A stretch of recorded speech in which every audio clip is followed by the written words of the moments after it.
I am Ælfflæd, Queen of England and the second wife of King Edward the Elder. My story unfolds during the tumultuous years between 899 and 924, a time when the Saxon kingdoms united against Viking invasions and internal upheavals. Today, I take up the pen to recount my life, that of a queen and mother, woven into the intrigues of the court and my duties to my kingdom and family. I was a young woman of noble lineage when the destiny that bound me to Edward came to fruition. Our marriage was not only a union of hearts but also a political alliance, strengthening ties between our families and consolidating the power of the Wessex dynasty.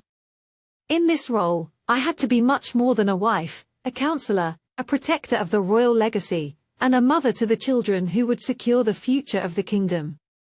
My days were regularly occupied with matters of the court. My husband, at the helm of an ever-expanding kingdom, faced relentless challenges. The throne he ascended after the death of his father, the great Ælfflæd the Great, was threatened by Viking forces, internal strife, and the necessity of forging a unified nation. I observed and discreetly participated in these strategic discussions, offering my wisdom when required. I knew that my role was often played behind the scenes. Motherhood was, for me, a sacred duty, but also a source of pride and sorrow. My first son, Ælfflæd, was destined to become king. His birth symbolized dynastic continuity, and we placed all our hopes in him. However, each birth was a reminder of the dangers that loomed over royal children: illness, conspiracies, and internal feuds.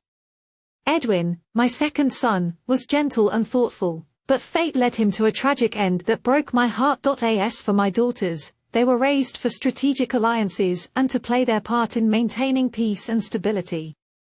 Ælfflæd, Ælfflæd of Wessex, Ælfflæd, Ælfflæd, Ælfflæd, and Ælfflæd were my pride, each embodying a unique quality that strengthened our lineage. Their education was strict yet imbued with noble values, faith, loyalty, and love for their kingdom. Each became a bridge between peoples, marrying princes and kings to seal vital alliances. I particularly remember my daughter Edith, sent to Germany to marry Emperor Otto the Great. Her marriage symbolized not only our influence beyond the seas but also the importance of the English dynasty in the European political arena. I embraced her with the pride of a mother and the sorrow of a woman who had to see her child depart for a distant land. But such was our destiny, to sacrifice personal emotions for the greater good of the nation. During these years, I could not ignore the evolving role of our kingdom. Under my husband's reign, the Saxon kingdoms began to merge into a single English realm. The struggle against the Viking invaders was arduous, but each victory strengthened our authority.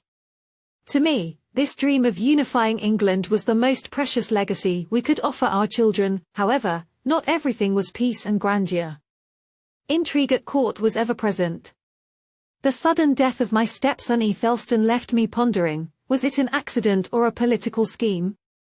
Tensions between rival factions were constant, and I often had to navigate these troubled waters to protect my children. When my husband passed away in 924, the kingdom was left to our sons. But I, like all women of my standing, knew that our influence did not end with mourning. My role was now to advise and guide the next generation, to ensure that the work we had done was not in vain. Today, I look back with a sense of pride. My reign as queen and mother was marked by moments of joy, heartbreak, but always hope.